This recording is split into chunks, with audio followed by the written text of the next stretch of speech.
Hi fans, it's Michelle Joy Phelps and I'm joined now with Oscar Valdez. Oscar, can I just say, 10 years ago, you were one of my first interviews in the sport of boxing. Isn't it crazy to see how far you've come? That's awesome. And hard to see how your page is going on. So yeah, it's been 10 years. I was not too long ago. I was thinking about. I was like, I've been professional for this much, and it hit me out of nowhere. 10 years already. It's been a beautiful career for me. For 10 years, I've been enjoying the ride.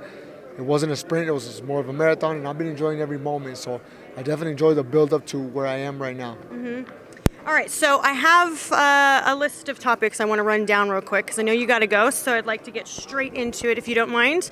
Shakur has said that he sort of felt as though Eddie and your team were the ones who forced you into this fight, sort of alluding to the fact that you've been avoiding him for quite some time. Would you like to respond to that? Yes, well, he could think whatever he likes to think. It's obviously not the case, you know. He's been saying that we've been scared of him for the longest time already. That's never been the case. You know, I've been fighting ever since I was a little kid, inside and outside the ring. I would never be scared of any fighter, especially a fighter like Shakur Stevenson, who's a fighter who doesn't like to take risks, who doesn't like to risk. He likes to box his opponents. So it doesn't make sense to me to be afraid of any fighter, you know, especially like him. But all reality, he's just a fighter who likes to talk, he likes to get to your head. So a lot of things what he's saying, I think is just him trying to get to my head and trying to make me lose focus on the main object. So I'm extremely concentrated on just winning the fight. He said that as the fight goes on, he hopes to have you mentally quit. What do you make of him saying that? Well, that's also my game plan as well. That's Right. also my game plan. You know, after the rounds, you know, I will make my point. My thing is to mentally drain them and truly test them. Truly, you know, put them to the test if you really want this. And I'll do whatever it takes to come out victorious. And I work so hard to be in the position that I am right now, to be a WBC World Champion, and to be in a main card, a main event, and here in Vegas.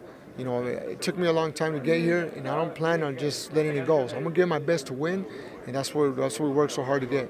Oscar, you're a fantastic fighter. Are you surprised at sort of how much people are sort of siding with Shakur to win, including the bookies? Are you a bit taken aback by all that? No, on the contrary, it's more motivation for me. Okay. It's like my ex-trainer, a guy that I admire and I love so much, Manny Robles says.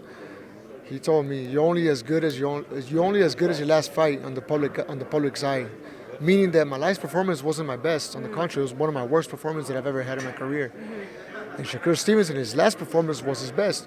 So I feel a lot of people look through that and they pick their bets, which, like I said before, it doesn't bother me at all. It brings more motivation to me. I read that Canelo's advice to you, and I hope you can elaborate a bit on this, was that he didn't want you to go into the fight sort of putting on a show. He wants you to focus more so on the win, doesn't matter how, but not to worry so much about putting on a show for the fight fans. Could you elaborate a bit on the advice that he gave you? Yes, that's exactly what he told me. That's exactly what he told me, and we 100% agree. You know, I grew up watching fighters like Eddie Morales and Marco Antonio Barrera, and I grew up, you know, admiring them, and I always, at the same time, in a certain way, I always try to imitate them. I always wanted to fight like them and give the fans what they want, a good fight, blood, you know, sweat, you know, everything inside the ring.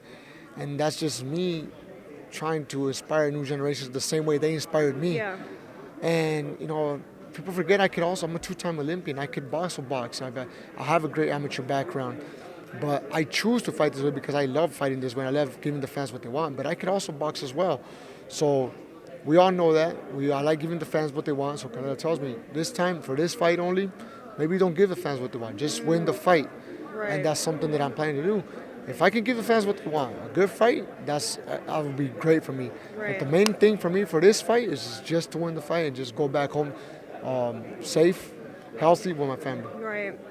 Lastly, one of the coolest things is it an alligator or a crocodile that you have? An alligator. Alligator. I remember when it was really little and you used to put it on social media. Now it's just this ginormous dinosaur. Is he living in your backyard, like your pool or something? No, he lives back in Hermosillo. I have a ranch back in Hermosillo. I have my house in my personal house, and I have my ranch next to, almost 15 minutes away from my house. And yeah, I have it's just a ranch full of animals, but my most common and most famous one will be Steve, which is the alligator. Steve the alligator, I love it. So it's I've had it for almost 12 to 13 years already, Yeah. and it's bigger than us. Obviously, it's bigger than us, and And yeah, His teeth out? He doesn't have his teeth. There's a rumor going for a while. There was a rumor going on that I took off his teeth, which I would never do that. That's animal cruelty. I would never do that. But no, he has his full teeth. You know, he's You're pretty not dangerous. worried? No, I've had it ever since he was a baby. He fit in the palm of my hand. Oh. And now he's bigger than me. So no, you know, once you grow up with these animals, you get to realize they don't have, they have their personalities, Yeah. and my Gator is extremely calm with me. You know, I feed him every time I'm there. You know, we have a great bond. Yeah. Wow. Brave. You're a brave man. Any final words? Anything else you'd like to say before we wrap up? Yeah, I want to thank everybody who's been with me in these up and downs. You know, my worst to my highest. Those fans that have truly been with me, I thank you all. I want to tell you, everybody, that I will never promise you guys a knockout of a year. I will never promise you a fight of a year. But I will promise everybody that every time I step in the ring, I will give my 100% every time. My blood, sweat, guts, heart, everything I will leave inside the ring to give you guys what you guys want, which is good fights. So, como decimos en México, vamos a morir en la raya. April 30th, we're going to give it our best and go back home with those belts. All right, Oscar, thank you so much for your time. I wish you all the best this weekend, and we'll hopefully catch up post-fight. Thank you. Bye, fight fans.